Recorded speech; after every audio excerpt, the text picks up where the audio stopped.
It's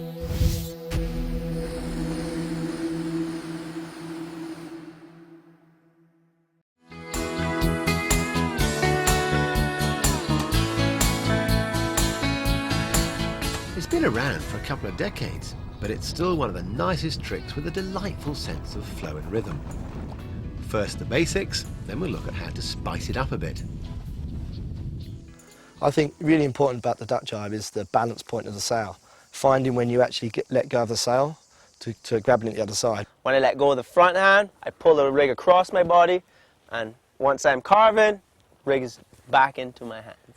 And that's it. Get the timing right, make quick, positive hand movements and keep the board carving, and the duck jibe is yours for the plucking. But if so far any attempts have resulted in you eating sail, amongst other things you could be guilty of letting the rig go too early, leaving the backhand in the middle of the boom, and forgetting to carve the board. Let's talk timing. It all happens much earlier than with a standard jibe. The rig change starts before the eye of the wind on your original broad reach. The hands move as you pass through downwind, so you're sheeting in as you swing onto a broad reach on the new tack. The symptoms of bad timing are pretty glaring. Duck too late, say at the time you'd release in a normal jibe, and the rig gets blown to the outside, and you with it.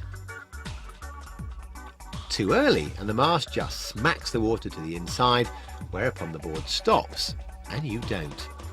And manfully putting his neck on the line to demonstrate the common ills there.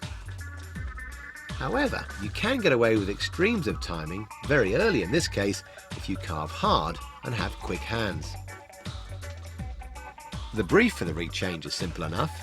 You have to get the backhand from here to the front of the new side of the boom here in double quick time. It starts that journey by sliding right back towards the clue.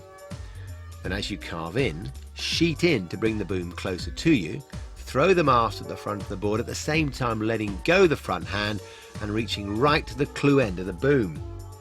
Then pull the rig back so the new front hand can get forward on the boom without a stretch. Then sheet in and power away.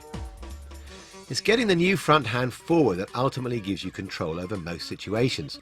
For example, if it's a bit windy, downwind you'll get a big blast from behind, but if the front hand is in front of the balance point, you can open the sail, spill wind, and carve round until you're on a point of sail where you can sheet in and handle the power. Now let's spice it up.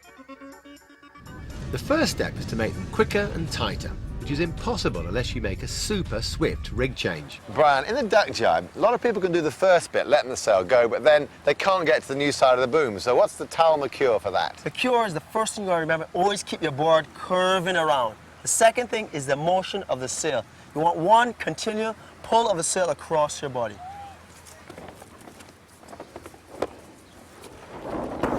Yeah, he really pulls it back, right? That's correct, that's the action. See how hard he initiates with the back foot, and look at the hands. As soon as the front crosses to the back of the boom, it's immediately pulling the rig back across the body. Total jibe time, less than a second. Some people will never carve tightly, because as soon as they let go of the sail, they throw the head back for fear of teeth loss and drop the weight on the upwind edge. But the head, as in so many tricks, is the leading element. In moderate winds, you can turn the duck jibe into a cranking freestyle manoeuvre by ducking early and then slashing the board round so it catches up with the rig. And what can really help is this. The first thing you do as you throw the rig is to drop the head under the foot of the sail and look to the new side, and it gets everything moving in the right direction. Ducking the head under the sail not only gets the body moving over the inside rail, but also gives you a clear view of the new side of the boom. So, in the variety of duck jibes on offer, you have, for example, the one where you just sort of let the sail go, scramble to the new side of the boom with no less than 33 hand movements, rocking from edge to edge whilst gradually slowing down over a 3-mile arc before almost being washed off by your own massive wake. Or you can work up to the one where you crank board, body and rig over at almost 90 degrees, hurl the rig forwards and back with swift positive hands and swoop out faster than you went in. The choice is yours.